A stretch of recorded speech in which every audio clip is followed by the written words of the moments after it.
Okay, so administrative hearings. So the mess, right? How did we get to where we are today? So I wanted to give you a little bit of background so you understand how we got where we are today and why we've made the changes that we have. So this all starts with Senate Bill 2176, which was effective in August of 2017. And this was the legislature's attempt to revise the implied consent advisory after the Birchfield decision.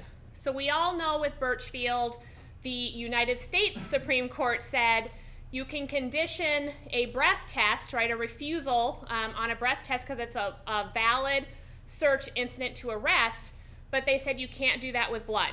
You can't tell someone, better take my blood test or I'm going to cite you for refusal. We had to get a warrant. So as a result of that, we had Senate Bill 2176, which revised that implied consent language. And at the time, the Birchfield decision did not address urine. It is a case that only talked about, those three cases that they took up, only talked about blood and breath. So there was no mention of urine. So at the time, the legislature was trying to say, well, we're going to try to preempt this, and we're going to put in our law that urine is like breath. Okay, so obviously we wanted that because we didn't want to have to be forced to get the warrant. We wanted to be able to have that streamlined process. So the statute, the implied consent advisory, was written so that urine would be equated with breath.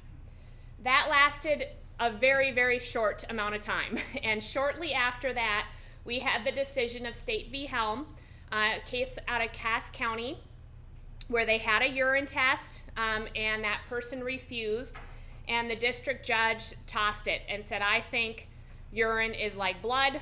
I'm not going to let you use your test. And the state's attorneys in Cass County appealed to the North Dakota Supreme Court, and the North Dakota Supreme Court reviewed this and decided, we agree with the district judge, urine is more like blood than it is like breath, because it is a privacy concern, because it's difficult to get a sample without invading someone's privacy, the embarrassment factor, and because when you retain a urine sample, it can potentially be retained for other evidentiary value. So they said because of that, they thought urine was more like blood, and therefore you can't condition a urine test on a threat of a criminal refusal. You have to get their permission or you have to get a warrant. So prosecutors scrambled, right? This case came out, prosecutors got together, what are we gonna do? How are we gonna fix this? We have an advisory that says breath and urine, and now we're being told that we can't do that because urine is like blood, and you have to get a urine, you can't threaten a criminal refusal. So we scrambled, right, and we're getting out to law enforcement throughout the state, don't do this. Take out the or urine when you do the advisory because of Helm. Or urine is not constitutional, that's improper, take that language out, okay? So pretty, it's been almost 2 years. I mean, it was probably very close to this time, August, September, that we were saying, already change the advisory that's in the statute. So that brings us to the Schoen case, and this is a 2018 North Dakota Supreme Court case regarding a Department of Transportation license suspension. And in that particular case, when the officer read the advisory, he did not read the part about the criminal refusal because he was asking for a blood test. And so he did that based on what was going on with Birchfield at the time. What needs to be clear about Schoen is that Schoen was before the 2017 amendment. Okay, so Schoen was dealing with the advisory that existed in 2015. Okay, so at that time the officer said, I'm not going to read the portion about the criminal refusal, and the Supreme Court, the North Dakota Supreme Court, analyzed this and said, no, you did not comply with the statute because the statute refers to chemical test. If you refuse my chemical test, you can be charged with a refusal. And the state had to concede that that was still an appropriate advisory when talking about breath, because that was appropriate with breath. And so the Supreme Court said, Birchfield didn't say the statute was unconstitutional. Birchfield just said, right, this process is not proper. And so the Supreme Court, the North Dakota Supreme Court, acknowledged in the Schoen decision that basically law enforcement were stuck, that there was no way for you to get a blood or urine test without first getting a warrant. And they acknowledged that. And they said, yep, the advisory doesn't work. The advisory would be improper when asking for a blood test, but that's what the statute required. You didn't comply with the statute because the statute has the exclusionary rule. Yeah, law enforcement were kind of stuck. You had to get a warrant. So when this decision came out again, panic. Prosecutors got together and said, what is going on here? What are we going to do? And we came to the conclusion that this was very situational, that this had to do with the 2015, right, the pre-2017 amendments. Since 2017, we had broken it out for blood, for breath, for urine, and we really didn't have this issue or this problem anymore. So we decided this was situational. We didn't really do anything with it, okay?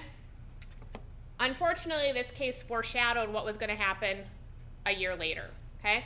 So this was the first case where the North Dakota Supreme Court said, you have to do what the statute says, okay? Strict constructionalists are what we have on the bench right now. So that leads us to the DeForest case, another administrative hearing case. And in this particular case, the officer read the implied consent advisory, omitting the reference to the criminal penalties, and requested a blood test. Okay, so did the right thing and said, just read you can lose your license if you don't take this test. Okay, will you take my blood test? So the officer did what we advised, what the statute requires. And the defense attorney argued and said, no, you have to read the entire statute. You have to read the entire, 29 or 3920-13A. You have to read the whole thing in its entirety, which means talk about the breath, the urine, and the blood. You had to read all of it, okay? So we are back at the Supreme Court arguing this. We're like, that's dumb. There's a part in the statute that says, do not advise the criminal refusals if asking for a blood test, okay? So the Supreme Court agreed with us, and they broke down, this is a great little English lesson, this case, because they break down what the word if means and how to basically conjugate a sentence, and that, because that word if was there, that means it's conditioned on this other thing happening. So basically said it's illogical that we would expect law enforcement to advise someone about breath and urine when you're requesting a blood test. Okay, so they said, officer did it right. The if is only, it makes it clear that you're only supposed to do that if you're asking for a blood test. And it's just that there's no logical reason to read the advisory for breath and urine. It would just confuse people, okay? So this would seem to, this is a good decision for us, seems logical. Right? When you're talking about blood, talk about blood. When you're talking about breath, talk about breath. Okay? So we thought this is good. Then we have the LeClaire v. Sorrell case. This is another case where an officer read the advisory, but instead of saying refusal is a crime punishable in the same manner as DUI, the officer said refusal is a crime and you can be arrested or something. Took out the word punishable. So we had a challenge. The defense attorney said, hey, didn't read the statute. The statute requires the word punishable. They didn't comply with the statute. The test should be suppressed.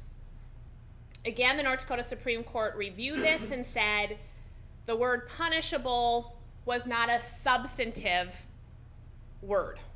Wasn't a substantive requirement of the statute in order to properly advise that driver of what their options were. And again, they talk about the word crime, and that crime in and of itself denotes a punishment. And so they said they thought the word was redundant and not necessary, and that omission of the word did not substantially change the meaning of the advisory. And they reiterated that they have never required a word for word recitation of the implied consent advisory. So again, we're thinking this is good, this is logical. It's just about making sure that information is relayed. It's not about the magic words, okay? City of Grand Forks v. Barrett. This came out of my office, actually, and this was a case where the officer arrested, I have to remember now what the sequence was, he read implied consent, asked the person to take the breath test, and then arrested them. And this all occurred like simultaneously. Implied consent, will you take my test? Okay, and by the way, you're under arrest for DUI. Okay? All occurred together. So the district court suppressed our test and said under the O'Connor decision that it's very clear you have to arrest first, then read implied consent, then do the test. And we argued that in O'Connor, that was just like a throwaway dicta kind of statement in the O'Connor case, that case was about something else entirely, and that it was being misconstrued. The Supreme Court said, nope, we think that the statute is pretty clear that you have to arrest first, then read implied consent advisory, then test. So they made it very clear if things did not occur in that sequence, your test would not be admissible. So that brings us to 2019. And we have the State v. Dowdy case. So that was earlier this year. And in that particular case, the officer read the advisory, but added the words, and includes being arrested. So he said refusal is a crime, punishable in the same manner as DUI, and includes being arrested. Okay, so those words are not in the advisory. In the statute, the defense attorney appeals and says, hey, you provided incorrect, you provided false or additional information, I shouldn't say false, but additional information. You didn't comply with the statute. The Supreme Court looked at this as well and said, as long as the additional language being added is accurate, we see no harm in it. So they again analyzed what was going on here. This guy already was arrested.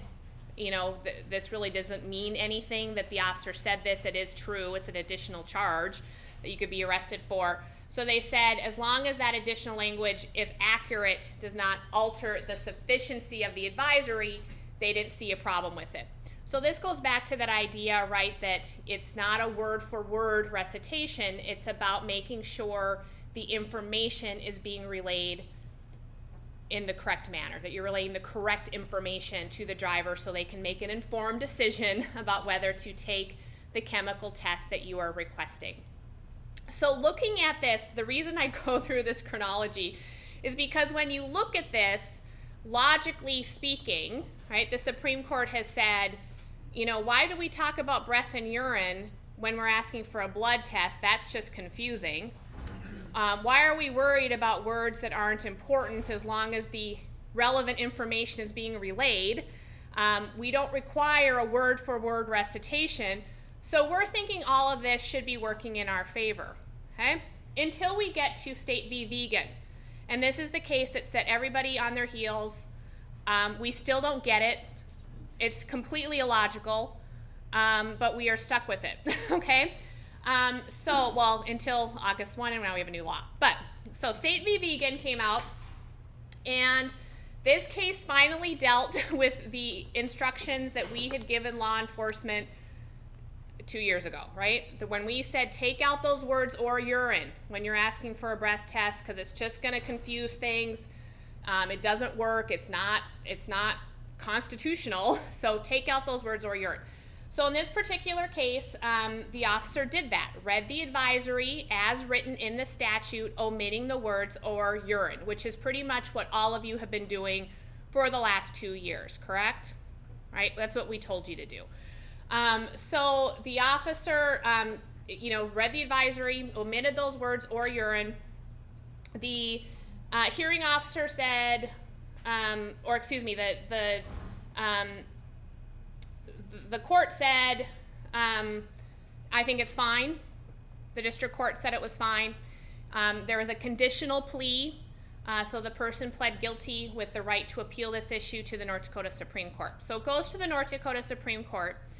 And the North Dakota Supreme Court looks at this and says the complete opposite of what they've been saying for the last year and a half, right? They said the words or urine are substantial, that they are critical, and that omission of those words or urine means you did not comply with the statute, and because there is an exclusionary rule, the test must be suppressed. Okay? So they said these words were important. Okay? They didn't discuss. We didn't get an English lesson on the word or, which I think would have been a good time for that, because we're not asking for, it wasn't a urine test, right? It was a breath test. So why do we care about the words or urine when you're not asking for a urine test?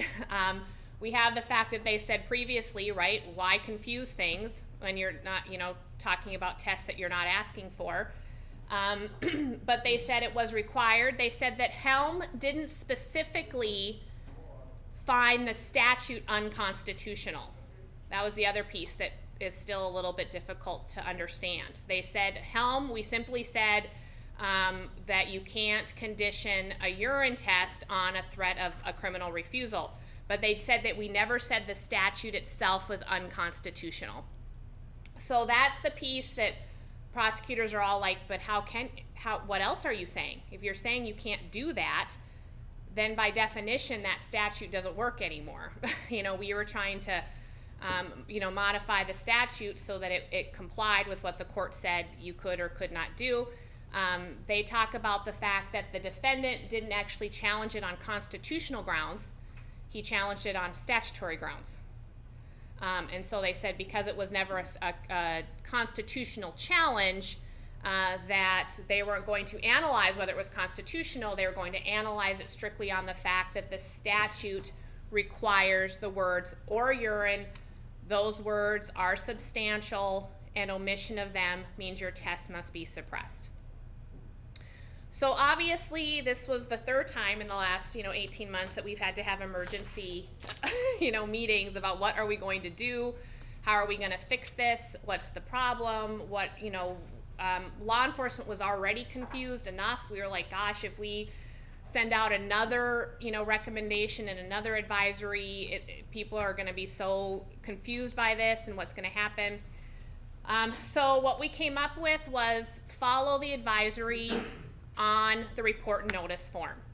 And the report and notice forms were issued back in 2017 when the law was changed, and the report and notice still had that language or urine on them. So we told everybody, ditch your cards, right? Ditch whatever you're using, just read the advisory off the report and notice form. I heard that there still have been some issues with that there are still some jurisdictions where the judges are still saying that's not accurate either, and doesn't comply with the statute, and we've still had tests suppressed. And so we were all like, whatever, your guess is as good as ours, do the best you can, we're just waiting for August 1st to roll around, okay? So this is one I've said to people, as a prosecutor, I feel like we really missed the boat somehow, but we all thought the same thing. I mean, this was, a lot of us got together and came to the same conclusion. We just did not expect that we would have a Supreme Court that they're strict constructionalists. I mean, they're very literal in how they're reading our statutes. So let that be advice to you moving forward, that's the makeup of this particular North Dakota Supreme Court.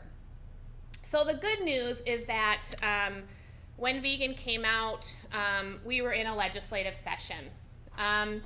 So we were able to take this information and use it to try to fix the problem.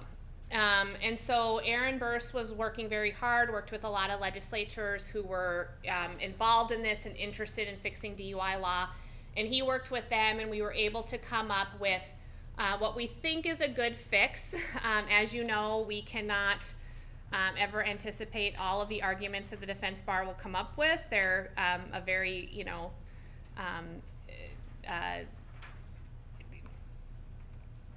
You know, they're good at coming up with different arguments, different ways of looking at things, different arguments. Creative is the word I'm looking for. So Aaron works on this. We have a lot of meetings about what will work, what won't work, where can we make the changes, what should we do, how will this impact things.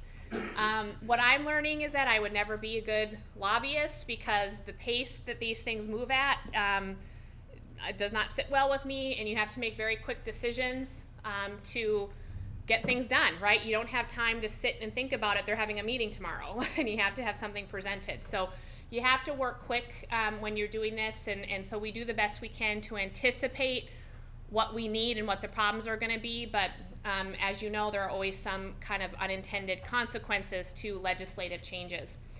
The other interesting thing about this was that kind of at the tail end of this, we had pretty much a bill that we thought was going to pass, and right at the tail end, the defense bar got organized, and they started to wage their own war against this bill, and they always go for the jugular, right? It's unconstitutional. You're depriving people of their constitutional rights, and then that gets legislators really freaked out. And we have to go back and say, no, that's not what we're doing. This protects constitutional rights. You can trust us on this. That's not what we're doing. So it's always an interesting kind of battle back and forth. But what we have, and the main reason we're here today, is that House Bill 1534 did pass, which addresses the changes that we're going to talk about today that have gone into effect. As many of you know, there were three sections to this bill. The first two got in an emergency clause, but the third one didn't for some reason. We don't really know why. We caught it before the end of the legislative session, but we were afraid if we opened this up again and brought it back up, that it would allow the defense bar to come back in and make an issue. So in the end, we're like, you know what, we're just going to let this go. We're going to do the best we can and just try to make it to August 1st. So that's what happened there. So the first two that had the emergency clause that went into effect right away would have been great, except that the exclusionary rule still existed in Section 3, and that's what caused all of our problems. So in the end, the emergency clause was essentially useless. It did nothing for us because we still had that exclusionary clause that existed until August 1. So even though on the criminal side, the law had been eased up a lot, we couldn't put it into application because that exclusionary rule still existed in that third section. So we'll break that down.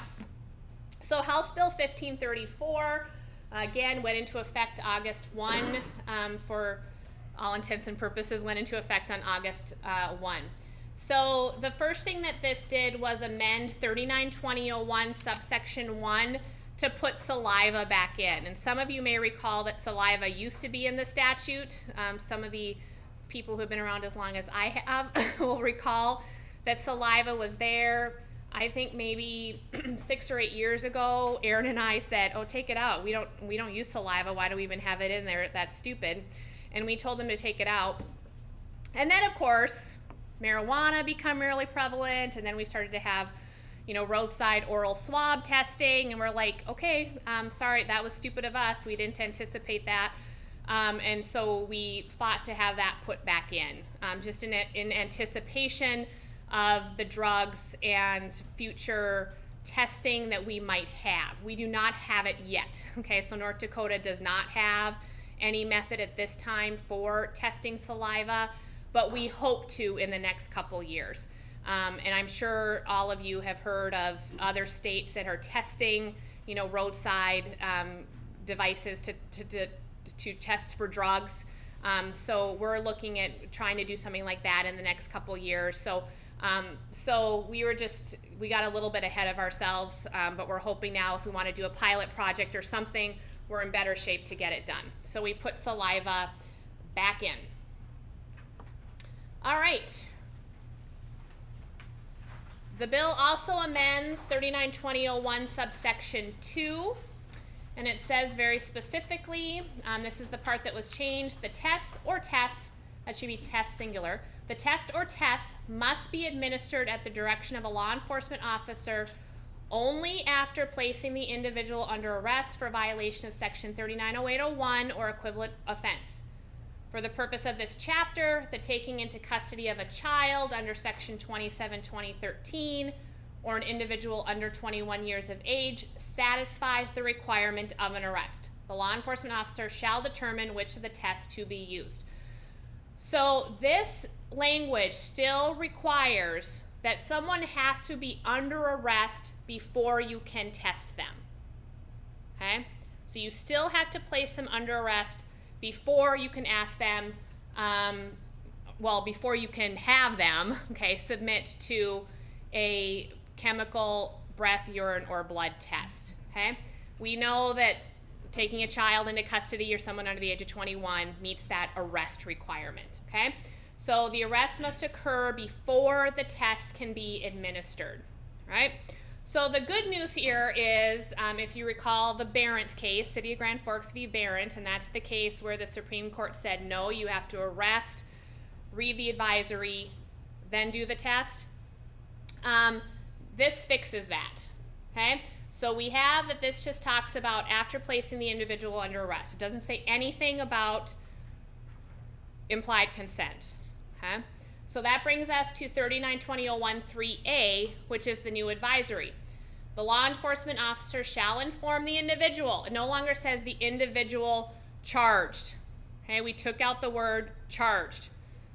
So it's not about that the person's been arrested. We're just talking about the individual. Okay? So the law enforcement officer shall inform the individual. North Dakota law requires the individual to take a chemical test to determine whether the individual is under the influence of alcohol or drugs, and refusal of the individual to submit to a test directed by the law enforcement officer may result in a revocation of the individual's driving privileges for a minimum of 180 days and up to 3 years. So it no longer says the individual charged. So it should not matter, okay? The goal of this was that it should not matter if you read implied consent before you place someone under arrest. Okay, that sequence should no longer be significant. So if you read implied consent and then arrested them, that should be fine, okay? As long as they're arrested before you administer the test. So I think you could technically, in theory, say read the implied consent, say, will you take my test? They say yes, and then you could say, okay, by the way, you're under arrest, and that is still going to be in compliance with the statute. That said, the old way of doing it, arrest, implied consent, test, it works. So if that's what you've been doing, you can continue to do it. We're just letting you know that that kind of goof up, if you think, oh, crud, I did that wrong, shouldn't matter anymore, okay? So you have a little bit of flexibility depending on the type of defendant you're dealing with and how complicated they're being and how you want to try to deal with them and approach them. This gives you a little bit of flexibility about what order you do those things, okay? So it fixes that Barrett problem. So obviously the other nice thing about this is that it really does streamline that implied consent advisory. This goes back to more like it was, 2013, okay? This is going back a little bit, but this advisory is back the way it was supposed to be. This is what implied consent is, right? Implied consent is a warning about your driver's license. That's all it was ever intended to be. And when the legislature pulled in all the criminal stuff, that's when they caused the problems, because that is not what implied consent was intended for. Implied consent was intended to advise them of the fact that they could lose their license. Okay, that's all it was ever intended for. So this implied consent advisory does that. It just says, hey, whatever test you don't have to talk about blood, breath, or urine. Okay, this applies equally across the board, so no matter what test you're asking for, you read the same advisory. And you advise them that if you don't take my test, you could lose your license for a minimum of 180 days and up to 3 years. That's it, okay? That is implied consent. So this goes back to, we have here exact language is strongly recommended. This bullet here, exact language is strongly recommended. It should not be required.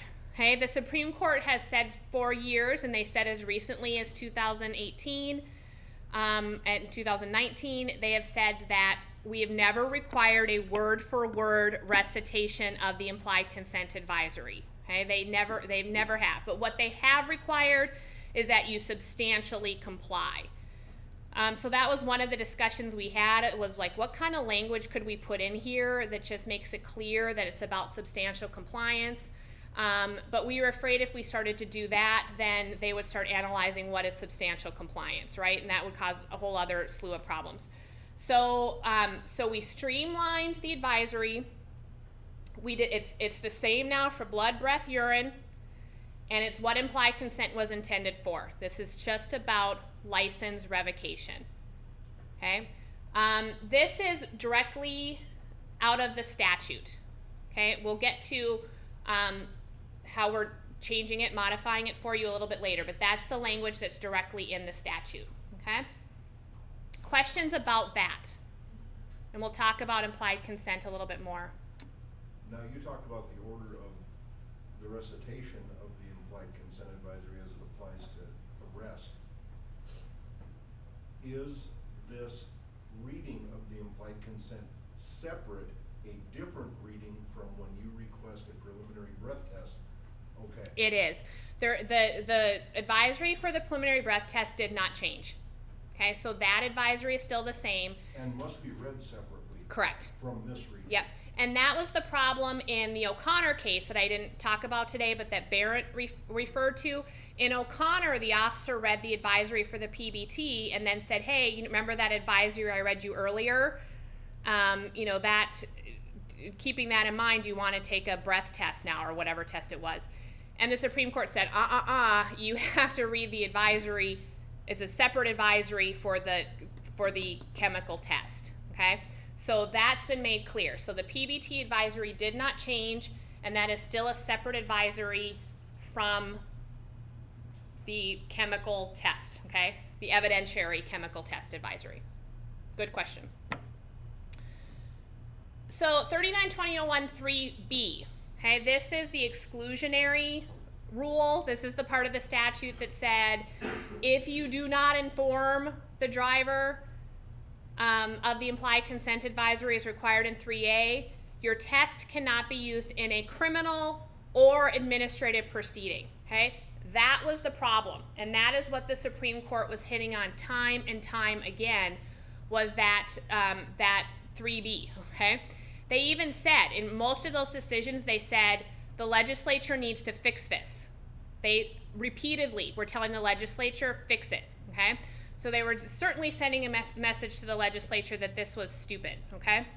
So this was where the fight really came in, because the legislature has been convinced that it's not fair to penalize someone for refusal if they don't know what's going to happen to them. They feel very strongly that people should be advised of what is going to happen to them if they refuse a chemical test. So we were able to convince them then that then don't punish them because they consented. The punishment shouldn't be you can't use a good test, right? If someone has consented to a test, it does not make sense to say you can't use that good test because they weren't properly advised, okay? It makes more sense if the advisory is about, hey, this is what happens if you refuse. Then what we should be doing is, if they're not notified of what happens when they refuse, then we shouldn't get to use that refusal against them. Does that make sense? So, I mean, that's been the problem with that exclusionary rule, is that you get a test. People can consent to take a test. And we were being told we can't use a perfectly good, legally obtained test because you screwed up reading an advisory. Okay, so they created this statutory rule that was taking away perfectly good admissible evidence when the advisory doesn't even say, hey, if you take this and you're 0.16 or greater, you're going to lose your license for 180 days. It doesn't even tell them that, right? It tells them that if you refuse it, you can lose your license, okay?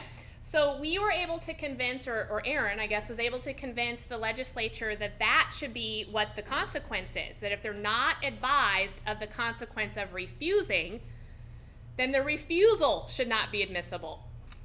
Excuse me. So The other thing we were able to convince them is that implied consent is about the license. That's it, okay? It's not about the criminal side. Implied consent is about license suspensions and revocations.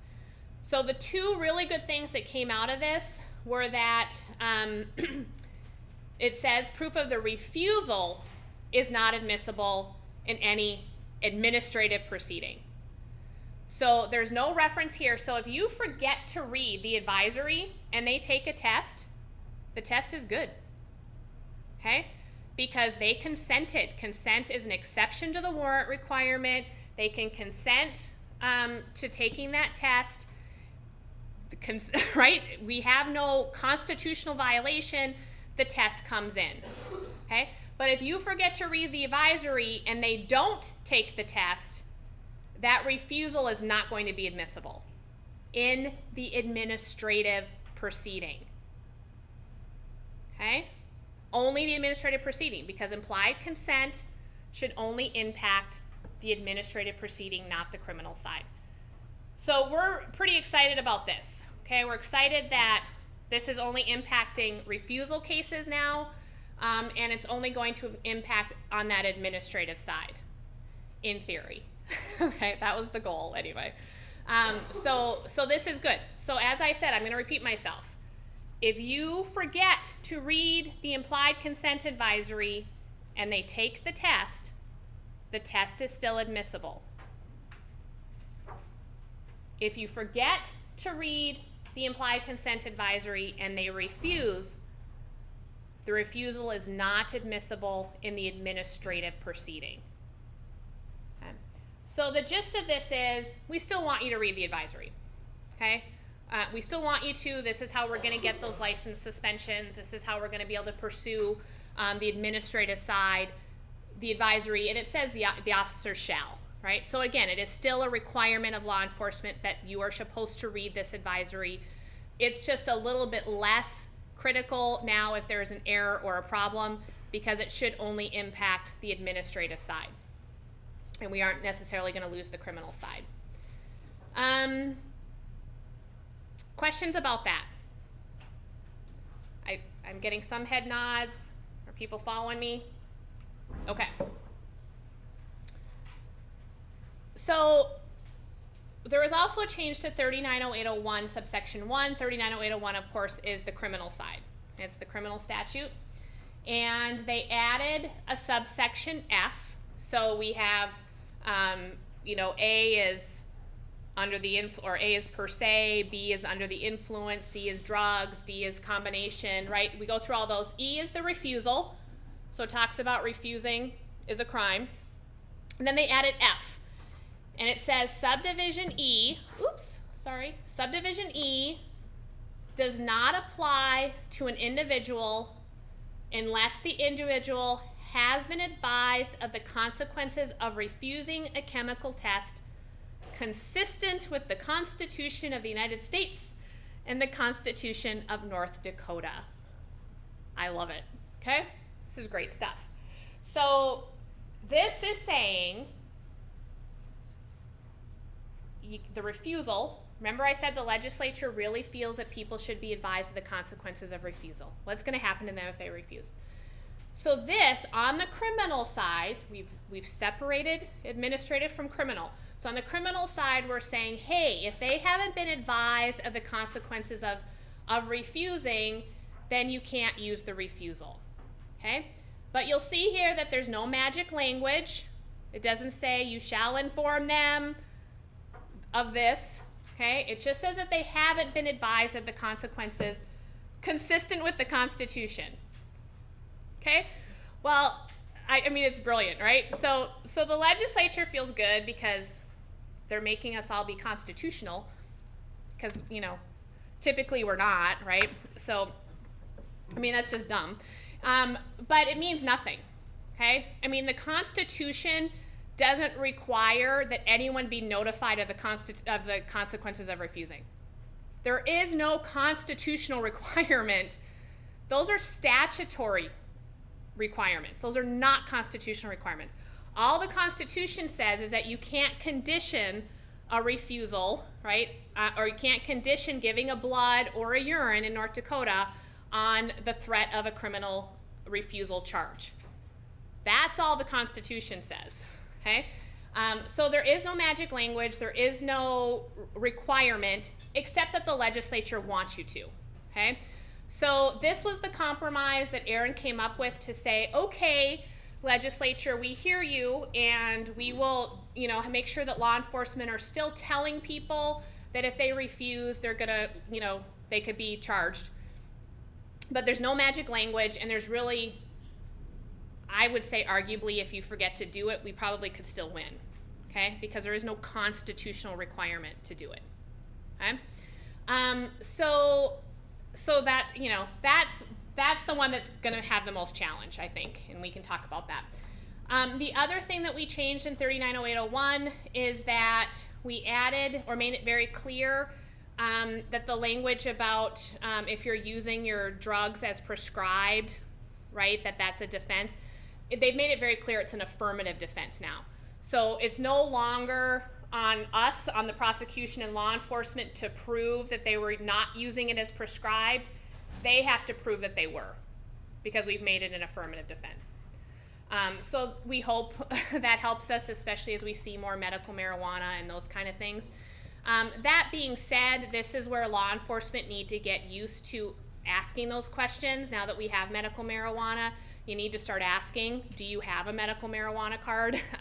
You need to ask those questions. Are you taking your medication as prescribed? Who is your doctor? When did you get your prescription filled? I mean, the more information we have about their prescription that they're claiming they have, the better prepared we can be for trial. But now the onus is on them a little bit more to have to prove that up, rather than us have to prove the negative, basically, which was fairly impossible to do. So we're hoping that helps. Questions? And I'll have, again, we're gonna go through the advisory and I'll give you what our advice is, okay, what we're recommending. I just wanna make sure you understand how the law has changed. So 390801 subsection 2 was also fixed. You may remember 2 years ago when I was giving this presentation, we found an error.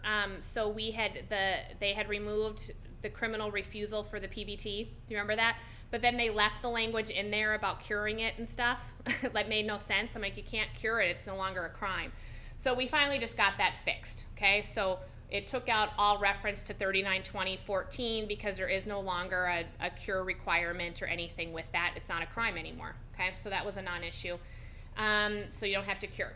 There have been some questions. I know some law enforcement are still confused about that. There's really nothing in the statutes anymore that require you to tell someone of their right to cure. Okay, that's no longer something you need to worry about. If they do cure, I mean, if you ask for a PBT and they refuse, and then you ask them for an evidentiary test and they take it, it will cure it, but you're not obligated to tell them that. Okay, there's nothing there anymore that makes that an issue. So that's one less thing to worry about with curing refusals. Okay. 392014, we were excited about this one as well, and then less excited. So you'll recall that 392014, prior to August 1, only allowed you to request a PBT, an on-site screening, if there had been a motor vehicle crash or there was a moving traffic violation. So that always was kind of a problem if you had an APC or had a non-moving traffic violation that you couldn't ask for a PBT. So we were able to add language that basically says now that you can request a PBT for that moving traffic violation, for that traffic crash, or if you believe the person is DUI. Which I don't know why we just didn't leave it at that. But basically, so that opens it up for pretty much any case that you're doing. If you have any inkling that the person is potentially impaired, this is going to open you up to do that PBT, okay? So you can do this now for any kind of case, APC case, anytime that you have, right, formulated an opinion that the person's body contains alcohol, you have the ability to ask for that PBT, okay? Now, the problem comes in because We did not amend 392004 and 392005. And those are the two statutes that talk about what have to be established in an administrative hearing. And so when it talks about the refusal of the PBT, it says a PBT if the person committed a moving traffic violation or was involved in a traffic crash. We didn't amend those to include the DUI investigation, okay? So this came up though at a meeting I was at last week. I did have a hearing officer tell me that they would still encourage you to still do the PBT. I mean, still request the PBT under 392014. I mean, it's legit. We can use it then in a probable cause challenge on the criminal side. So this shouldn't stop you from still getting that PBT evidence if you think it's going to help you with your investigation. We just may have problems getting it in at an administrative hearing. What this hearing officer said to me though is she's like, well, we can still look at 392014. She's like, we still have the ability to look at 392014 and we can still make a determination whether we are going to consider that PBT evidence. So the message clearly was they might still consider it, okay? So certainly we're just giving you heads up that that was an error. Again, one of those things you missed because we're always in a hurry, but still do it, okay? You're allowed to do it under 392014. It might still come in on an administrative side, and it absolutely will come in on a probable cause challenge on the criminal side, okay? So hopefully that opens up some investigative tools for you as well when you're doing those APC cases, which is I know when that often comes up. So any questions about 1534 and what it covers? All right, so that brings us then to the new implied consent advisory. And the new implied consent advisory states, or this is what we're putting out there. Okay, this is the official version. I must inform you, North Dakota law requires you to take a chemical test to determine whether you are under the influence of alcohol or drugs, and refusal to submit to a test may result in a revocation of your driving privileges for a minimum of 180 days and up to 3 years. So you will notice that there are some changes from what it specifically says in the statute.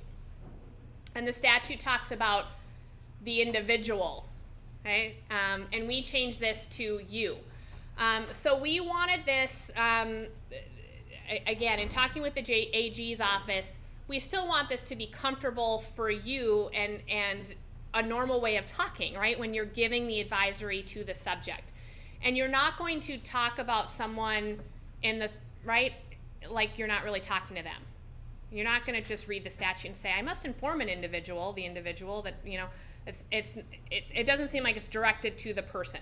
So we are recommending that you say you, okay, I must inform you that refusal to take this is a crime and you could lose your license. So we are telling you to address it directly to them. We also took out the part where it says refusal to submit to a test requested by law enforcement. And I had put in there that I am requesting, because you are the law enforcement officer, and the AG's office felt that that just wasn't necessary at all. They said, obviously, you're the law enforcement officer, you're requesting the test. So they felt that that little piece could be taken out as well, had no substantial meaning to the statute. So this is what is going to be on the report and notice form. This is what was on the memo that went out to all law enforcement agencies. This is what is being recommended at this time. I always have to, make the caveat that you need to follow whatever instructions your local prosecutors want. Okay, so if your local prosecutors want something different, you need to follow their advice. They know their judges, they know what kind of cases are coming out of your jurisdiction, and they might have a better bead on what is going to fly in your particular area. But absent that, this is what we're proposing at this time. So again, I also had I shall, and they wanted I must. But again, those words I think are interchangeable, so those kind of things. And that goes back to, again, remember the word for word recitation should not be required. It's about making sure they get the necessary information. And the necessary information is that the law requires you to take the test, and if you refuse to take the test, you could lose your license for 180 days up to 3 years. I have had some funny things come out of this. I had an officer say, reading right off the card, and he says, for a minimum of 188 days. So I made a deal. I was like, I think that's substantial information. That's going to be critical. So that kind of stuff you need to get right. It needs to be that they're being informed that the law requires it, and that if they don't take it, they're going to lose their license for a minimum of 180 days and up to 3 years. We feel that if you read this, we're in substantial compliance with the statute. While we'll certainly be challenged, we think we'll survive those challenges. Okay? This advisory can be read for every type of chemical test. So if you're asking for a blood, a breath, or a urine, that advisory should be read. Okay? The advisory can be read before or after arrest. Doesn't matter anymore with the changes to the statute. The test, however, must occur after arrest. So you can't test someone and then decide whether you're going to arrest them. You still have to arrest them before that test is administered. If the person takes the requested test, whether it is a blood, a breath, or a urine, no additional advisory language is going to be needed. Yay, right? So if they consent, we have consent. Consent is an exception to the warrant requirement. We are good to go. Okay, so yeah, reading that advisory about the license, if they consent, we're good. If the person takes the test will be admissible in both the administrative and the criminal proceedings.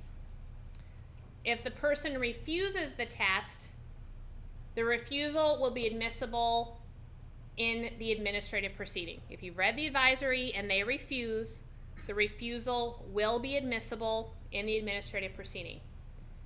If you neglect to give the advisory and the person refuses, then the refusal will not be admissible in the administrative proceeding.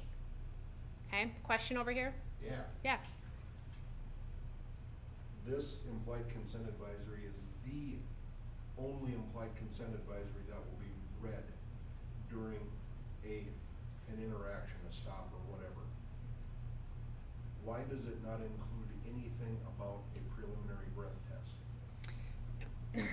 I didn't include that in this presentation just because nothing changed with that. Okay. But thank you, and I can add that now that I know that that's an issue for people. But yeah, there's still, because the advisory didn't change. So the advisory for the preliminary breath test is going to be the same.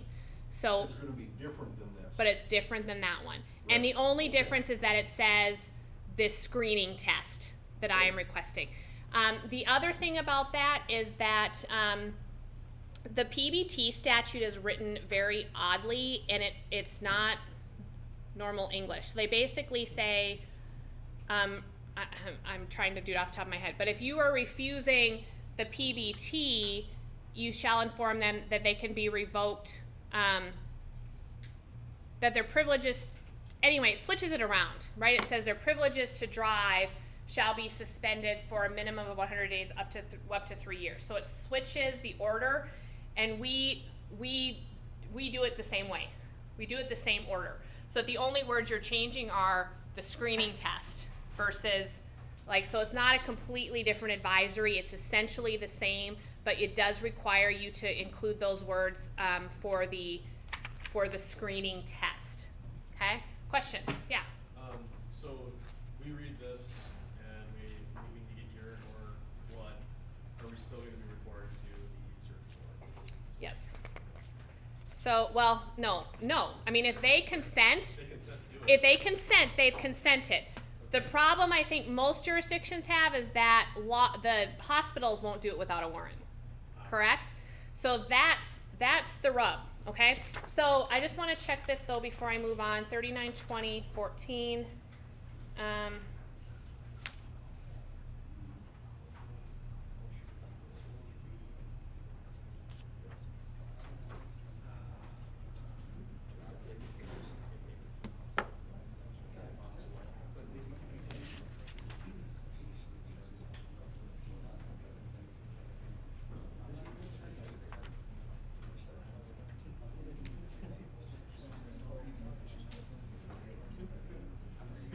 The officer, so 39-2014, the officer shall inform the individual that North Dakota law requires the individual to take the screening test to determine whether the individual is under the influence of alcohol, and that refusal of the individual to submit to a screening test may result in a revocation for at least 180 days and up to 3 years of that individual's driving privileges. Very fancy speak there. So we basically have the recommendation that went out on the memo is that you would still use that the test I'm asking you to take. You have to make sure that you're talking about the screening test. Screening tests right now are only good for alcohol, so you don't have to say alcohol or drugs. And then we switched it around, so you're saying you're advising that their individual driving privileges may be revoked for 180 days and up to 3 years. So it's going to be more consistent with the last slide I showed you, okay? But you do have to include those words, screening test I'm requesting, okay? So back to your question about the getting a warrant. So the problem is, technically, no. In theory, if you have read that implied consent advisory under 39-2008-3A and they consent, you're good, okay? And you should not need to get a warrant. You should not need to give them this additional advisory. You should be able to get your test and it should be admissible. Or either blood, breath, or urine. Blood, breath, or urine, okay? That is what is supposed to happen. So the problem, of course, is if they do refuse, okay? So this is where we're basically advising additional advisory, okay? So to comply with 390801F, 1F, okay, we are recommending that if someone refuses a breath test, okay, you've read them implied consent, and you say, well, you take my intoxilizer test, and they're like, no, go pound sand. We're recommending that you say, I should also inform you that refusal to take this chemical test I'm requesting is a crime under North Dakota law. Are you sure you don't want to take my test? And if they say no, now you can hook them up for the refusal, and we're going to have no issues on the criminal side because they were advised, right? Consistent with the Constitution, mind you, okay?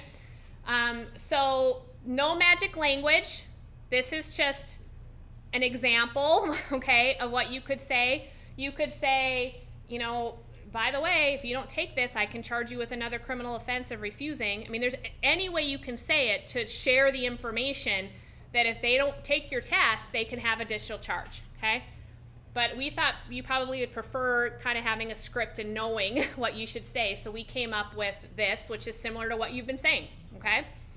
So on the blood and urine side, again, if they refuse, if you've read that implied consent advisory on the administrative side, and you say, will you take my blood test, will you take my urine test, and they say, no, I'm not going to, then you still have to go get a warrant, okay? Because you cannot charge them with refusal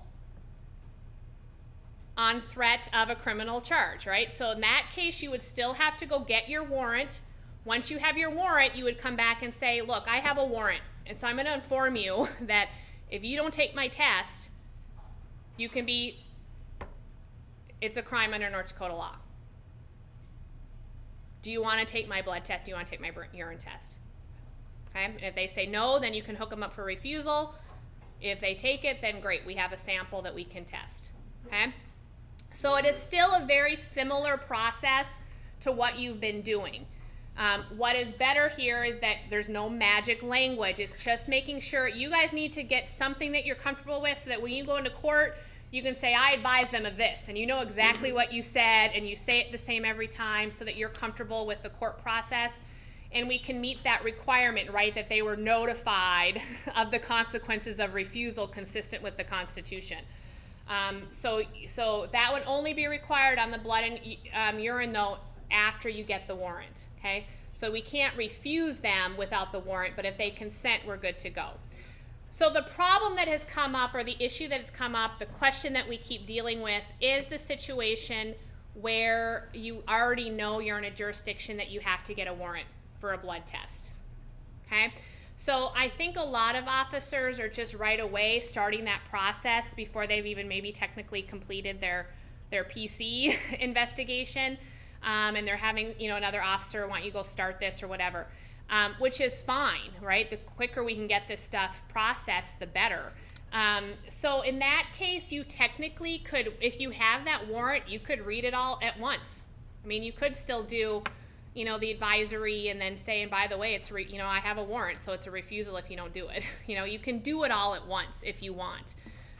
We just are hoping that we can still get consent sometimes and not have to go through that warrant process. So especially those of you who are in jurisdictions that you have, you know, medical facilities that are working with you and cooperating with you, and you don't need that darn warrant, you know, then you wouldn't need to threaten the refusal, because it's not going to be necessary. Okay? Christie, Yeah. the person that is falling down drunk, as a prosecutor, would you have a problem with agencies who would say, well, just forget the warrant, I already have proof that they're driving under the influence of alcohol, I don't need proof of subdivision E, I believe, of the refusal portion? I mean, that's always going to be situational, right? But no, I would be prepared to go to court on an under the influence if there was enough physical evidence to support that. So if you have the falling down drunk and you have the video and you have, then yeah, I probably would be comfortable going to trial on that as an under the influence case. Not every prosecutor is, you know, so some prosecutors, if they don't have that test or don't have that refusal, they're much more hesitant to, you know, try to go pursue that case. So that's, you know, I don't know if that answers your question, because it is going to depend on, but you're right, you don't always, I mean, you can read implied consent and ask them to take the test and they say no, you can technically be done with your investigation. You don't have to secure the warrant. You don't have to ask them again to refuse. You don't need that additional refusal charge. But I do think you'll run into some prosecutors who that will be the excuse they need, right, not to pursue your case. So that would be the issue there. With that being stated, though, you still have the ability to submit the report and notice for the refusal. You're just not going for the criminality of the DUI. So you still got them on the hook for the administrative process. Correct. And it's going to fall back to what we used to do in the old days when they refused. Correct. You just did the report and notice, and you took your lumps after that. So you're not Correct. handcuffed by the aspect that if you don't give the warrant for the blood on the refusal, you still can do the implied consent thing. Correct.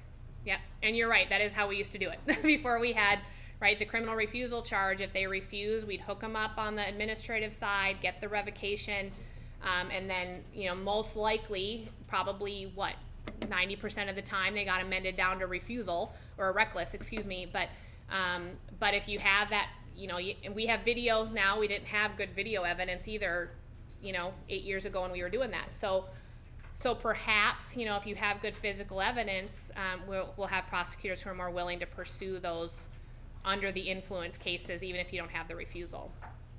So, yeah. And I was just wondering if you ask for a blood test and they refuse, do you switch then and say, how about, would you be willing to do a breath instead? And then they refuse the breath as well? What are your thoughts on calling it good from there? I'm trying to think that through. So you read them implied consent and say, will you take a blood? And they say no. And then you say, well, will you take a breath? And they say no. I guess I don't see a problem with that. It says the test or tests I'm requesting, right? So no, I don't think I see a problem with that. So then when they refuse the breath, then we can read that, I should Right. also inform you, Right. and then we could be done with it. Right. I mean, you can, you're right, you can anticipate defense attorney's gonna go nuts on you, right? And why didn't you just want to have to get a warrant? You're just trying to subvert the law, aren't you? No. You know, they're gonna go after you, but I don't know why you couldn't do that. I mean, you can ask for any test if you want to, you know, right? It's your choice what test you ask. So, but you very often will have people say to you, I don't want to take a breath test, but I'll take a blood test. And you'll be like, fine, then let's go take a blood test, right? I mean, you can do that. So I don't see why this would really be any different and say, okay, well, you don't want to do a blood, you know, would you be willing to do a breath for me instead? It's like giving them an option, right? Play it off as, I'm trying to be helpful. I'm just trying to give you options, you know, what That's works the way best I'm for you. looking at it. Give them the option, and it also saves Yeah. us time and having Yeah. to go through the warrant. Yeah. Yep. No, I think that's correct. Yeah. just so we have clarification with it too, again, it was my understanding previously we could use, PBT results in, criminal cases. Correct. But then reading the slide, few slides back, it says that it should be admissible in any criminal case. So we're now good to go using, If there's a probable cause challenge, and if the slide doesn't say that, it should. So if there's a probable cause challenge, and they're claiming you didn't have probable cause to arrest, the PBT is admissible in that hearing, in that motion hearing. okay, just for probable cause. Correct. Okay. Correct. Yeah. Yeah, so the PBT is not supposed to be, yeah. I mean, and the court's gotten pretty sticky about that too. They're getting pretty particular. There was a case recently where they played a video. And in the video, the defendant makes some kind of comment about their .8, their .8 or something. And the defense didn't really object and nothing happened. And the Supreme Court said, nope, we don't really know how the jury, because the jury asked a question. I think that's what happened. The jury asked a question about that. And so the Supreme Court said, hey, there was reference to a PBT and there shouldn't have been. So even though there really hadn't been an objection or an actual like number that was correct or accurate or anything, the Supreme Court still said reference to it was a problem. So it's really important that we not bring those up in trial. What is still not clear to us is we have the law that says if they refuse both the PBT and the chemical evidentiary test, then the refusal of the PBT is supposed to be admissible. But we have had some district courts, judges still say they're not going to allow it. So that hasn't gone up yet to the Supreme Court, I don't believe. I'm not aware of any cases that have addressed that. But we still have a question there about whether the refusal of the PBT is admissible in trial in that circumstance. So that's something we're still not entirely clear on, that we're still testing, okay? So questions about this process, question about the language. So again, we were just, again, we had some different opinions about whether we should even tell you what to say because there is no magic language, and that was supposed to be the beauty of the statute. But we also didn't want you to send you out there not knowing what you were supposed to do or what the expectation was, okay? So the idea was, this is kind of an example of the sort of statement you should make if they refuse, to give them that warning on the criminal side, right? That they could face a criminal charge, but how you do that is really up to you, okay? How you say that. Okay, so no specific language is required to advise of the criminal consequences of refusal. There is no statutory language, okay, that is required. The statute does require that you advise subjects of the consequences of refusing a chemical test consistent with the Constitution, or the refusal is not admissible in a criminal proceeding, okay? So that's where they get us on the criminal side. If you haven't somehow informed them that there are criminal consequences to refusing, then that refusal is not going to be admissible on the criminal side. Now, as I said, that is the provision where I see the most litigation coming out of, because I am pretty sure what the defense bar is going to try to do is still tie that to the administrative side. I think they're going to try to require that it has to be both of them, and so I think they're going to try to make an issue out of that, and we very specifically were trying to separate those. So I'm afraid that they're going to try to say that administrative advisory is still required on the criminal side, and it's really not supposed to be. Now, in most circumstances, you will have read it, okay, because that's what we're going to do on the administrative side. So most of the time, that's not going to be an issue. But again, in those cases where you don't read it or can't read it for some reason, that's where we foresee a challenge.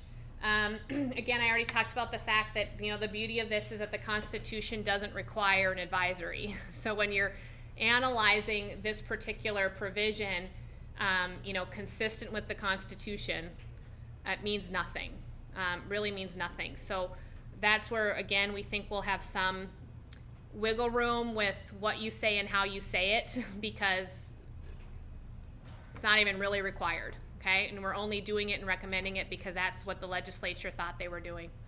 And so we want to play ball with that because we don't want the legislature to come back in 2 years and do something, you know, crazy again.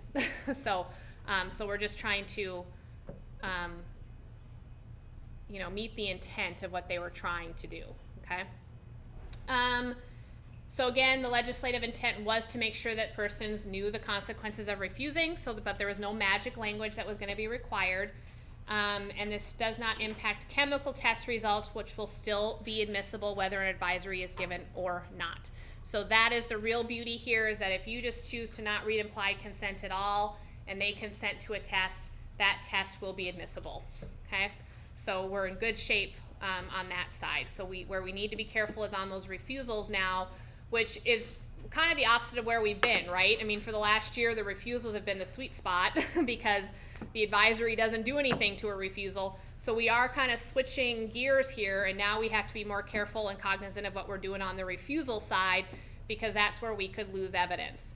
And it's really hard to go into court and, you know, have you say, I did my field sobriety testing, and I talked to them, and they were, you know, they appeared drunk and they smelled drunk, and I arrested them for DUI. And we're done, okay? Because we can't talk about the fact that you asked for a test to prove they were impaired and they wouldn't take it. I mean, like, the case is going to be done at that point, which is odd, right? And a jury's going to be like, what the heck happened? Why did this officer not go do something? Why are we not hearing anything else? So it's going to be pretty critical on those refusal side that we, you know, give them the advisory language that they're looking for, so we know we've covered our bases, okay? And can get those refusals in. This also has come up. One of the questions was, you know, Miranda. So my advice always is to arrest, read Miranda, read implied consent, do the test. And the reason for that is, you know, some people do Miranda right away, and that's fine, but if you're one of those that does not, I do think Miranda should be read before the implied consent advisory, because the words of refusal will be suppressed if they have not been Mirandized. So if they've been arrested, they're technically in custody at this point, right? It's no longer an investigatory detention. They're in custody because they've been arrested. And if you say, right, here's your implied consent advisory, will you take my test? And they say, why would I take your test? I'm so freaking drunk. Okay, you want that evidence, right? But if you haven't Mirandized them, that evidence, that statement can be suppressed. Okay, so you want to make sure that you're still Mirandizing before you ask them, after they're arrested, and before you ask them if they'll take their test, because any of those words that they say at that point, we want to make sure that they're admissible. Okay, so that's the recommendation on that one. Here's the PBT stuff, so I did put it in. Okay, so if requesting a PBT, read the implied consent advisory for the screening test that is outlined in 39-2014. So I must inform you that North Dakota law requires you to take the screening test to determine whether you are under the influence of alcohol, and that refusal to submit to a screening test may result in a revocation of your driving privileges for at least 180 days and up to 3 years. So like this one says at least 100, the other one says a minimum of 180 days. You know, so it's just some kind of changes like that. But we still, again, have you talk to them, I'm asking you, you know, take the test. Include the word screening test. Screening tests are only good for alcohol, not drugs. And again, at least 180 days and up to 3 years. So very similar, very, you know, minor changes between this advisory and the other implied consent advisory. It is still required, as you said, you have to read the advisory for each test. You can't read one advisory and say, hey, do you remember that other advisory I read you? You have to read an advisory for each test you're requesting. Okay, so the screening test advisory and then the chemical test, evidentiary test advisory. So once probable cause to arrest is established, place the individual under arrest, and that's a good time to read Miranda, as I was just saying, if you have not done so already, to ensure that those words of refusal are going to be admissible at trial. So some of you Mirandize them the minute you put them in your back seat, that's fine. But if you do not do that, make sure you do before you ask them to take a test. So do Miranda, then read the new implied consent advisory. The same advisory, again, should be used whether you're asking for a blood, breath, or urine. It's the same advisory. Exact language is being recommended. So that language again, I must inform you that North Dakota law requires you to take a chemical test to determine whether you are under the influence of alcohol or drugs, and refusal to submit to a test may result in a revocation of your driving privileges for a minimum of 180 days and up to 3 years. If the individual consents, no additional advisory is needed. Depending on the jurisdiction, you may still need a warrant to secure blood evidence. Okay. So if the individual does not consent, the following procedure is recommended for breath. Provide the following advisory. I should also inform you that refusal to take the chemical test I'm requesting is a crime under North Dakota law. We don't think it's necessary to say chemical breath test or anything like that. It's just refusal to take the test I'm requesting is a crime under North Dakota law. Okay, so you can say the same thing again for all 3 tests. The language can be the same. It's just the stage that you're going to read that advisory. Okay, blood, urine. Again, if they have not consented, then you need to go get your search warrant if you haven't already done so, and then provide the following advisory. I should also inform you that refusal to take the chemical test I'm requesting is a crime under North Dakota law. Okay, so you don't have to refer to the specific test you're requesting. No specific language is required for this one. We just think you should say something. Questions about that? The new process, how it works, what we're recommending, how it's going to work out in the field. All right. So that brings us then to the new report and notice, which we're already hearing has had some difficulties. We had 22,000, which we were just talking about why 22,000, but they had 22,000 report and notice forms printed, and they were all done, and then they found that there was an error on them. Okay, so that is why you don't have them yet. Okay, so there was a problem with the advisory on the driver's copy, I believe. So we had to pull all of those, and they're doing a rush to try to, someone was going to work their magic and try to get us back up to the, head of the list and get those reissued. So we're hoping that those will be out within the week and sent to all of your agencies. It's very important that you use the right form. Okay, so we have had. We are still getting the 2015 forms, or there are 2 2017 forms. Maybe that's it. Anyway, if it's the wrong form, they don't even look at anything else. They say wrong form, it's tossed. Okay, they don't care. So really, really important that in all of your agencies, go through everybody's squads, go through everybody's books, go through everybody's everything. Throw those old ones away because they're worthless, all right? And make sure everyone gets new ones. So we'll get those sent out. Do we know yet? Are they going to take the old ones? Okay, they're going to take the old ones until those new ones are issued. Okay, so you can still use the hard copy. You can continue to use those. Just note that the advisory is wrong, okay, on the back, so don't be using that advisory anymore. The screening test is fine, but the evidentiary test is not. But you can use that form until these new ones come out. But I'm not kidding. These new ones get shipped out, they're going to expect you to use the new ones, and they're not going to take the old ones. Okay, so make sure that you're on that right away when they get to your agency. Okay, I get a lot. I still am getting ones that are kicked out because they're the old form. So that was one of my points I wanted to talk about with the report and notice is use the correct form. The tracks form. Has anyone used the new tracks form? So my understanding is that you have to go in and basically update your profile first, and then that will download the new tracks version, okay? Highway Patrol is having problems because they're on a different system. So because you guys have your own IT guy, they need to go in and fix the problem, okay? So So we've been getting a lot of emails from Highway Patrol people today saying it's still the old form, but that is because of a Highway Patrol IT issue is my understanding. But everybody else who's not on the Highway Patrol system, those new forms should be available. They've been double checked today. Everyone says they're correct. But you do have to go in and update your profile essentially to download the new form. Okay, so if you haven't already done that, you might want to, so that when you do go to use it, you're all ready to go. Okay. Date, time of driving, and time of arrest. You know, this seems like it should be simple, but this is a very common error that we still see, is that officers forget to fill in that information: date of occurrence, time of driving, and time of arrest. If that information is not on the form, they will reject it.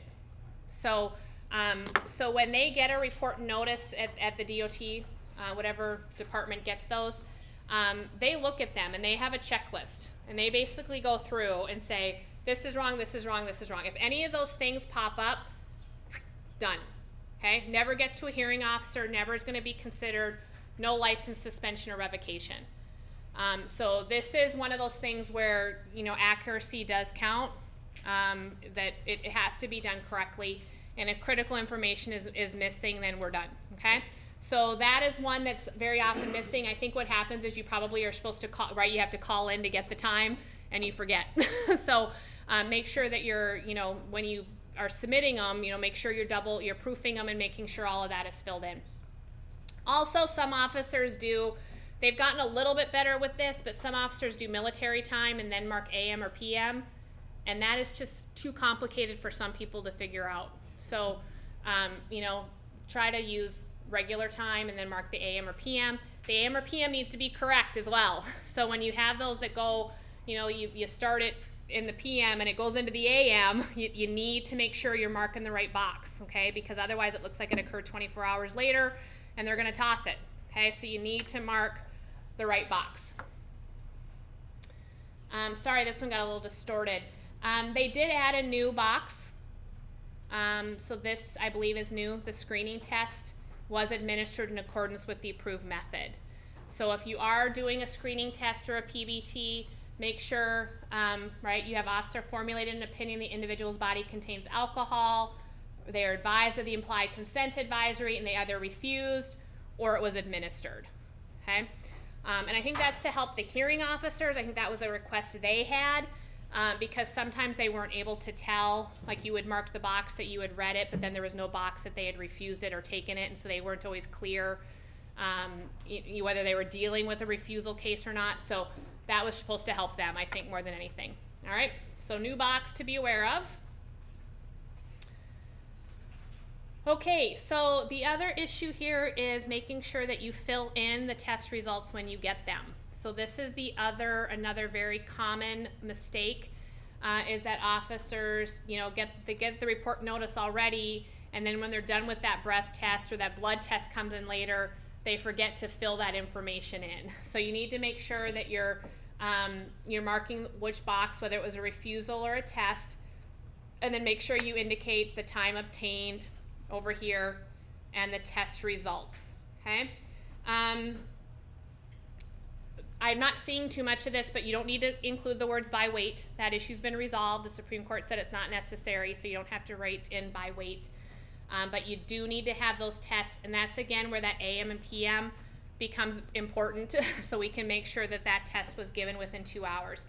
If the time obtained is outside of the 2 hours of the time of driving or the time of crash, tossed. Okay, so on the administrative side, we can only suspend if a test was given within 2 hours. Okay, there's no under the influence, you know, suspension. Okay, you can only suspend on the per se, so that test has to be within the 2 hours. So make sure you're paying attention to the clock on those. Technically, if you know it's outside the 2 hours, you don't even need to send it in, okay, because they won't do anything with it. I always recommend that you send it in anyway, but because I just think, why not, right? And you're sending in other stuff, and you don't want to get in the habit of not sending in the wrong ones. I just see problems with that, but the DOT doesn't like getting the ones that they're going to reject. But I'm less concerned about that. So I say just send them in. I don't care, but they're going to toss them. So if you know that you have that kind of thing where it's below a 0.08, they're going to toss it if it's below a 0.08, or it's outside the 2 hours. We're done. Okay, nothing's going to happen with it. Temporary operator's permit. Okay, this is a really skinny line. It's a very skinny line that's in between these two boxes, but it's a super critical, okay, super critical line.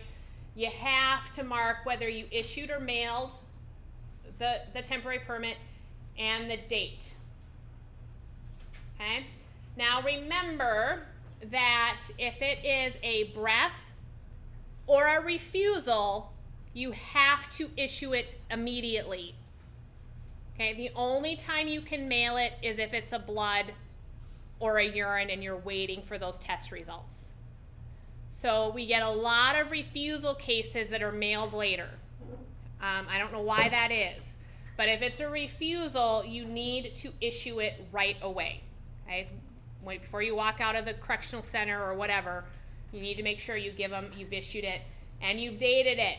Okay, if you forget to date it, we don't know when the permit was issued. We can't know it was issued within, whatever time, and then we don't know when to have a hearing. So that date is critical in order to meet the statutory time frames. So here, as I just said, again, make sure that you're filling in that date. Okay, that date is critical. And then don't forget to sign it. So this is another area where officers very often forget to sign it. On the tracks side, you can do that electronic signature, but if you're using the hard copy, you need to make sure you write your name and you sign your name. And if you don't, it gets tossed, okay? So those are critical requirements. The reasonable suspicion, probable cause, again, this is required. So if these are not filled out, if there is not something written in here, they're going to toss it. So every once in a while, we'll get ones that are just blank, that the officer just forgot to fill these out, and those get rejected.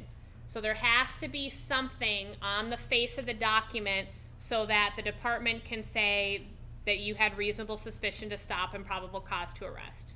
Okay, so you have to fill this out. Okay, if you don't, it'll be rejected. How important is the probable cause portion of that? I know several years ago they demanded significant, bloodshot eyes, odor on breath, failed tests, stuff like that. How important has it changed between then and now? Not really. There has been no new case law on that issue. So that is kind of where we're still at. But I think they changed these boxes a little bit too since then. So technically, if you're saying failed sobriety test and there was an odor, that is probable cause. So I think you should at least get a hearing, okay? And then you can explain more at the hearing. But I still would always recommend, you hate to have something tossed for that reason, so I would always recommend that you just say 6 of 6 HGN, 2 of 8 on whatever, so there's something, right? I mean, it doesn't have to be everything, but something, okay? Same over here. I mean, I've seen ones where they just say, traffic violation, and that's sufficient. I mean, they go through. I'm sorry, crash. Crash goes through. Typically with traffic, they'll say speeding or something, or already stopped. They'll say, community caretaking, or, they'll explain it a little bit. But it doesn't need to be a lot. It doesn't need to be lengthy. It just needs to be enough so that we understand what you were doing. Okay? Just putting already stopped doesn't tell me much. Why were you talking to them? Why did you approach them? Why did you, it still leaves a lot open for interpretation. So that's where you want to say, already stopped community caretaking, already stopped roadside assistance, whatever. They approached me, whatever the situation is.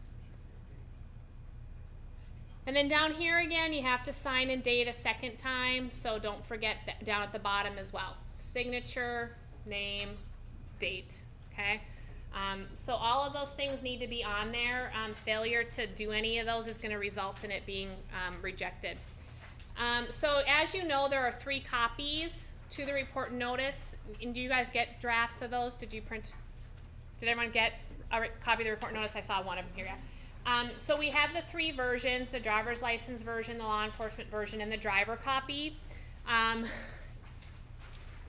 Every once in a while, the driver copy is the one that gets mailed in to the department.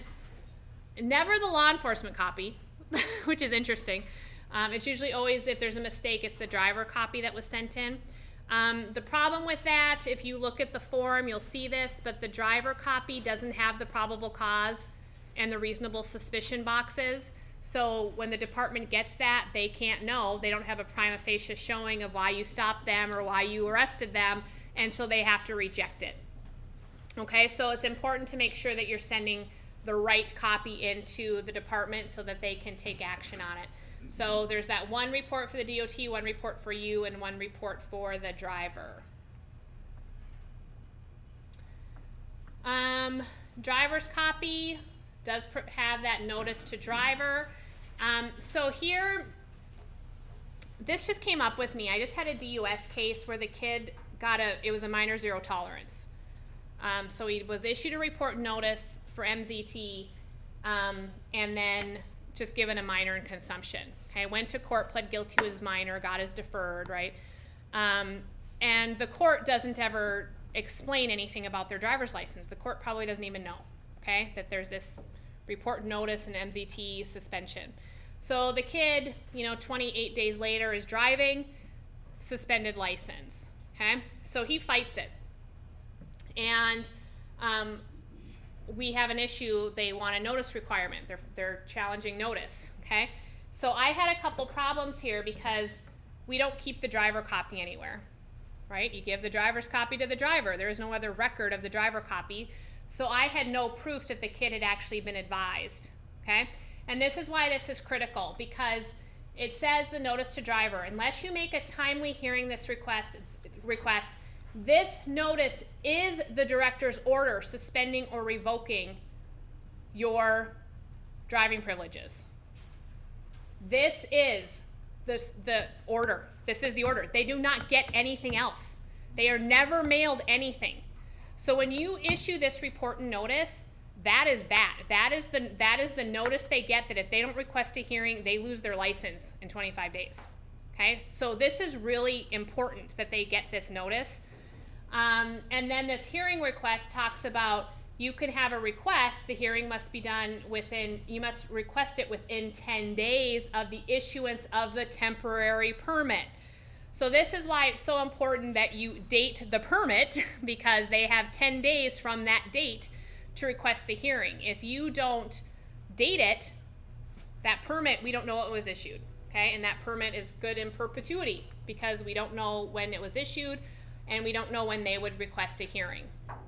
So this is really critical because this is the only notice that anybody who gets a DUI or an MZT will ever get, that their license is going to be suspended, okay? And so when I was explaining that to my officers, they were surprised. They're like, well, but don't they mail them something when they're actually suspended? I'm like, nope, this is it. This is the order, okay? This is what tells them they're suspended. So really important, number one, that you know that, that you understand that, because if you ever are faced with a DUS case, you need to be able to explain what that report notice is doing, right? But number two, that's why it's so critical that they get that copy, because that's the copy that tells them they're losing their license and they have that due process right to a hearing. And if we can't establish that in court, they don't get a DUS, okay? Because we have to prove that they had notice and a right to hearing. And if we can't prove that, then they get away with their suspension, okay? So those are really critical pieces on your side when you're issuing those report and notice forms. Okay, it's a whole other issue that I don't have a copy when I go to court. Okay, we're gonna have to deal with that one later. But I understand on the Trax version, you can go back in on a Trax version and pull an old report and notice. Is that correct?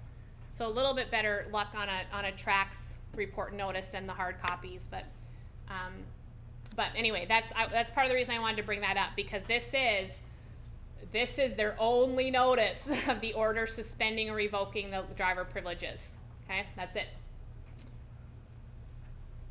All right, the back of the implied consent advisory, that last page, or the back of the form, the triplicate form, does have those implied consent advisories.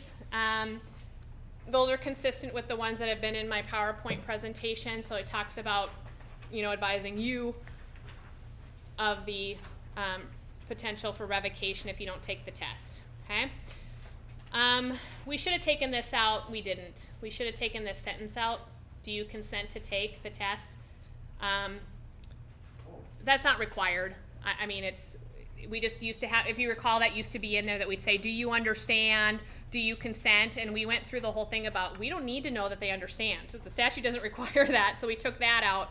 And then we got away from the do you consent, but we forgot to take it out on the screening test. So, but not a big deal. I mean, you obviously are going to ask a question, right? You're going to say, are you going to take my test?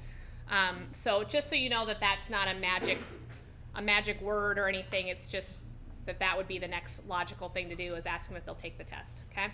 Again, we had some debate about whether we should include it down here, but we didn't want to imply that that was part of the advisory. So we didn't want the court or the judges or anybody to think that that was required, okay? So we just left it out, figuring that you guys know that you're gonna ask, right? Will you take my test?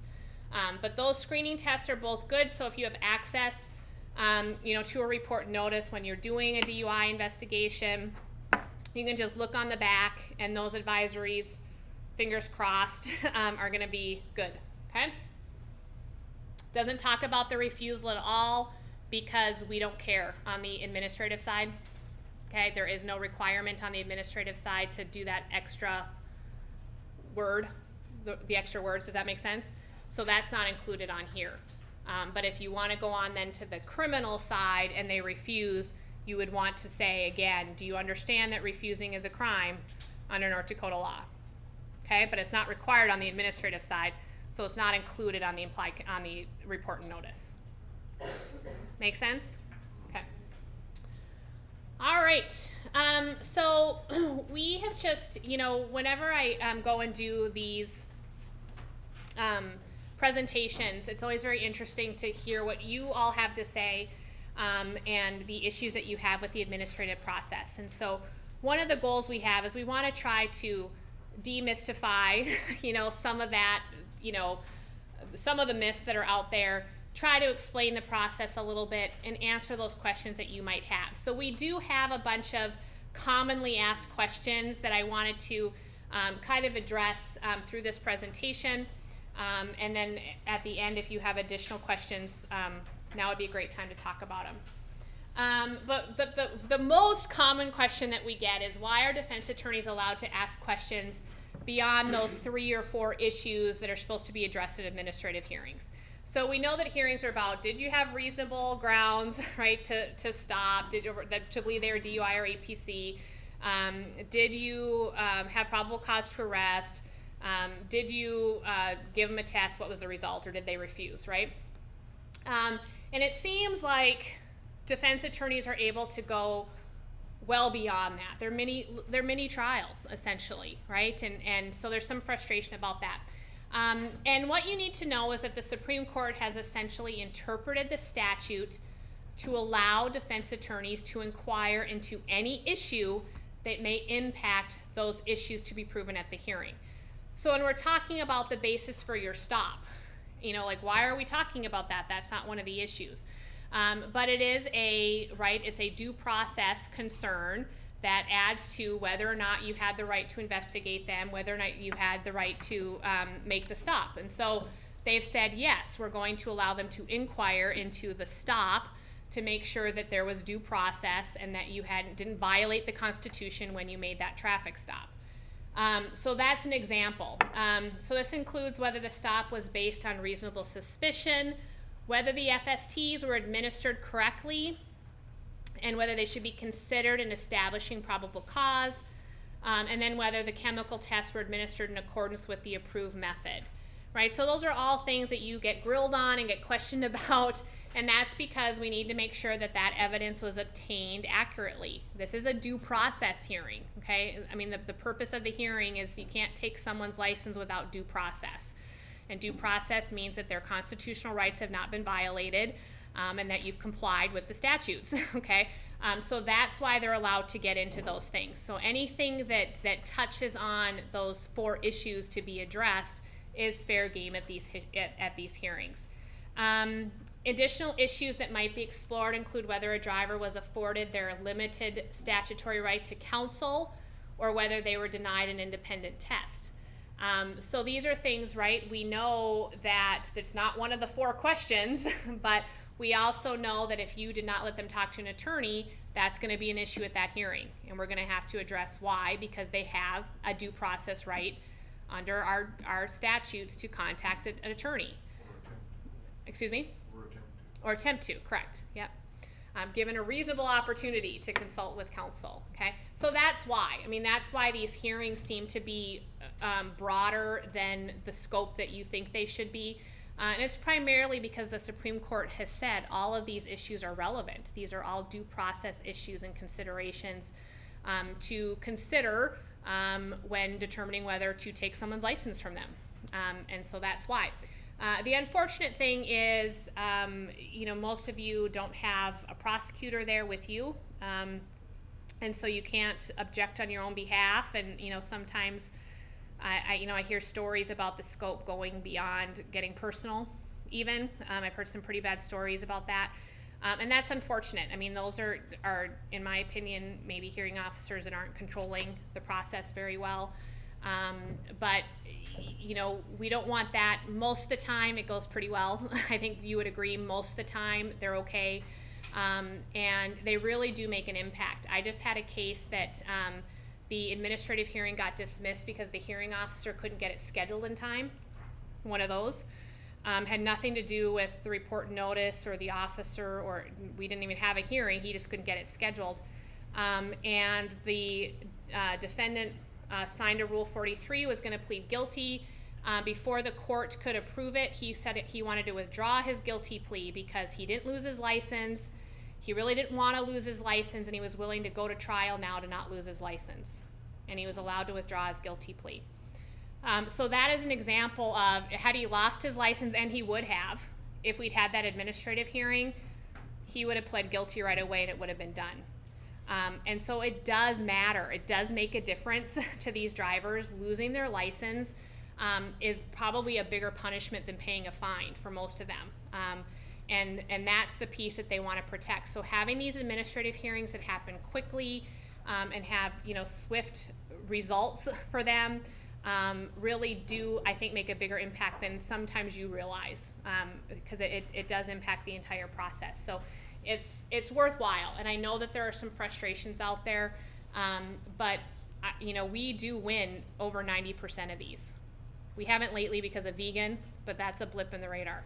But we do win the majority of these.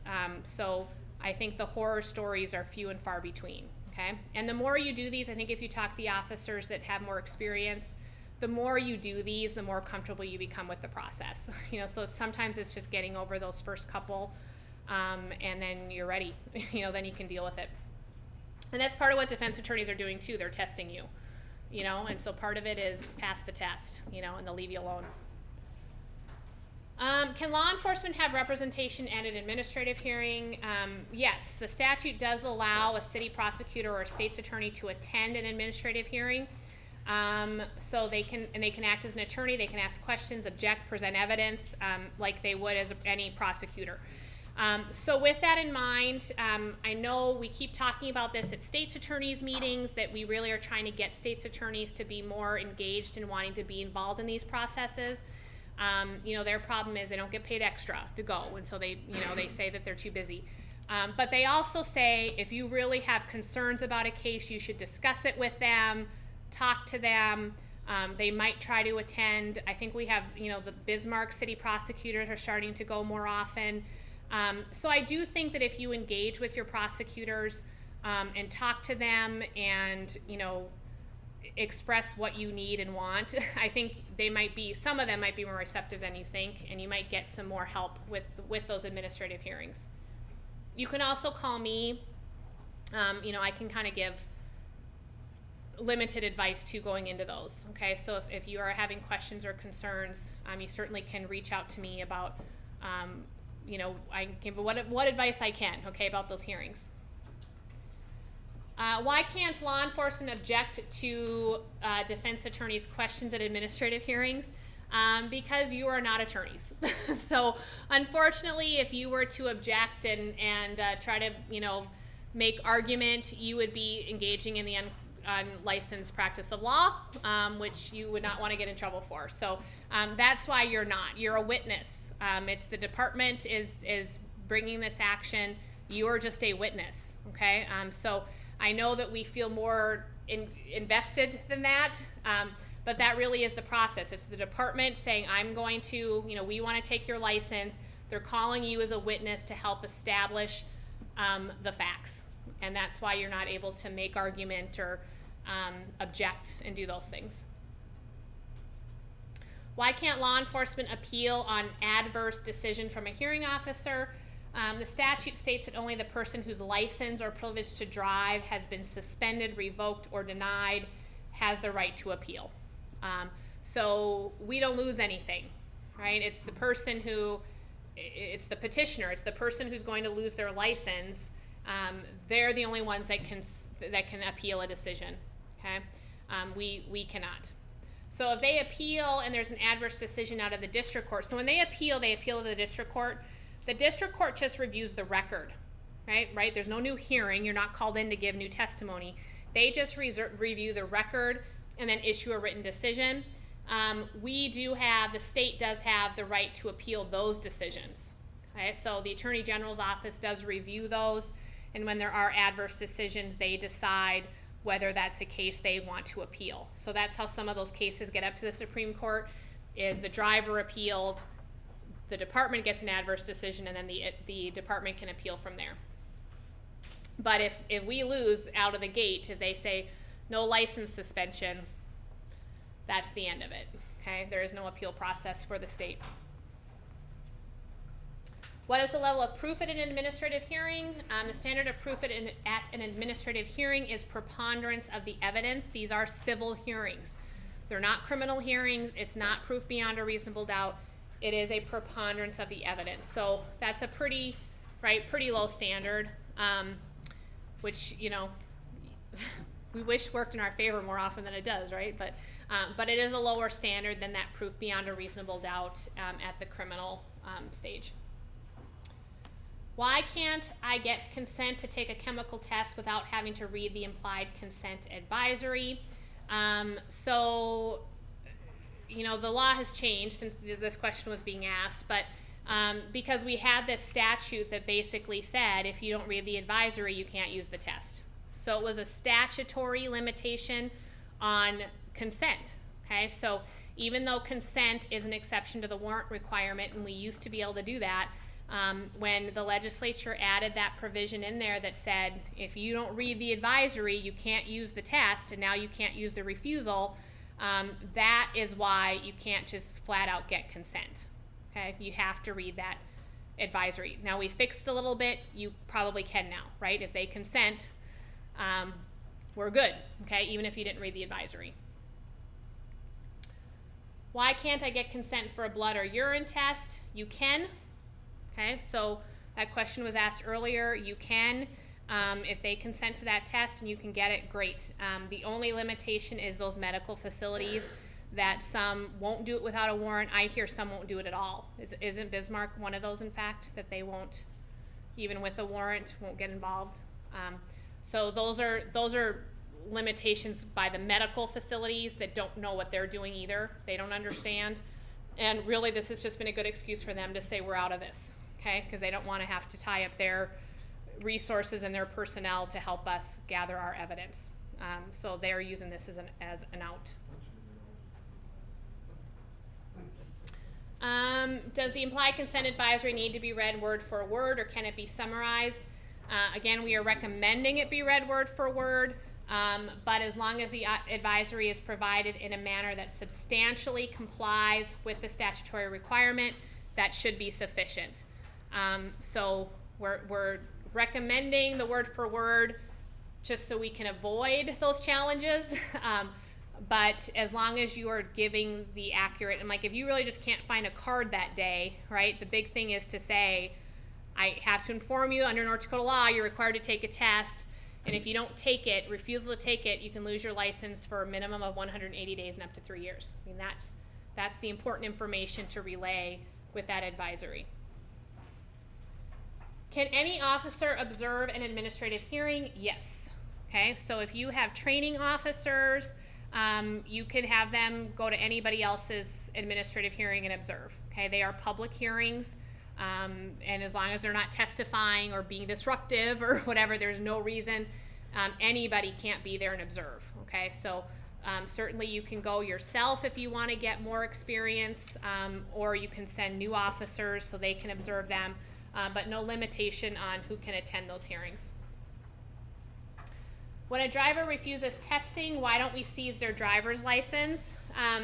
This just happened to me. It was kind of ironic that this question came up because I was just at a hearing where it was a refusal and our officer had taken the driver's license, and the driver showed up with a letter from the DOT that said, the law has changed, we shouldn't have taken your license, you can have it back. And so, I'm paraphrasing of course, but so this driver shows up at his administrative hearing and produces this letter and says, why did you take my license? And the officer's like, because my department tells me to. That was his answer. And he's like, well, you weren't supposed to. And he kind of goes after him. And, so I object. I'm like, this is irrelevant to this, this debate. It doesn't matter. But I'm also like, what the heck? That doesn't seem right to me. And I get on my phone and I'm researching it. And it does still say, the statute still says, the refusal statute says, you shall take the driver's license. So I got a copy of this letter. I followed up with the DOT and I said, what's going on? Okay. Well, they didn't realize that that the refusal still had that in there. That was their error. And they didn't realize that. And so in 2017, they had done a bill to have all of those changed so that you didn't have to take licenses anymore. And their reasoning for that was because they can still be used for identification purposes. And they also said that having people get ID cards actually costs the state money because whatever they charge for those IDs isn't enough to cover the cost, which the logic there to me seems increase the cost, but their logic was return the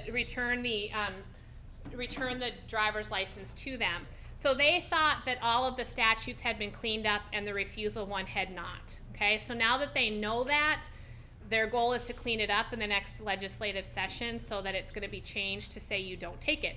So I said, in the meantime, what am I supposed to tell officers? Because the statute does say you're supposed to take it. And they agreed. So the statute says you're supposed to take it on a refusal only, but you need to be advised that they're just going to send it back. You can take what you want from that information, okay? So I am not aware of anything that is going to happen if you don't take it. I don't think there's any legal repercussions for you not taking it, despite the fact that the statute says you shall. But even if you take it and return it, the DOT is just going to send it right back to the driver, okay? So there you go. That's the answer on that one.